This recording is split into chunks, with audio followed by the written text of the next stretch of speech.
Lecture du premier livre de Samuel. En ces jours-là, Israël sortit pour aller combattre les Philistins. Israël campa près d'Ében-Ézer, tandis que les Philistins étaient campés à Aphek. Les Philistins se déployèrent contre Israël, et le combat s'engagea. Dans cette bataille rangée en rase campagne, Israël fut battu par les Philistins, qui tuèrent environ 4000 hommes, et le peuple revint au camp. Les anciens d'Israël dirent alors: Pourquoi le Seigneur nous a-t-il fait battre aujourd'hui par les Philistins? Allons prendre à Silo l'arche de l'alliance du Seigneur.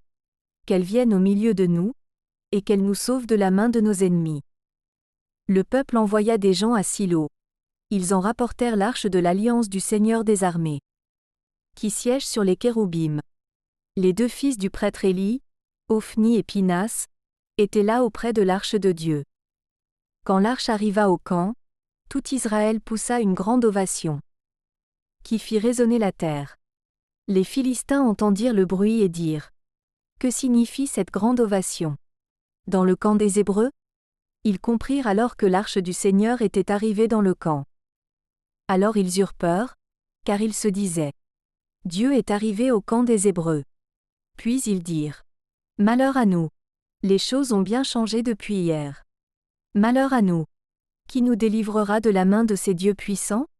Ce sont eux qui ont frappé les Égyptiens de toutes sortes de calamités dans le désert. Soyez forts, Philistins, soyez des hommes courageux, pour ne pas être asservis aux Hébreux comme ils vous ont été asservis. Soyez courageux et combattez. Les Philistins livrèrent bataille, Israël fut battu et chacun s'enfuit à ses tentes. Ce fut un très grand désastre. En Israël 30 000 soldats tombèrent. L'arche de Dieu fut prise, et les deux fils d'Élie, Ophni et Pinas, moururent. Parole du Seigneur.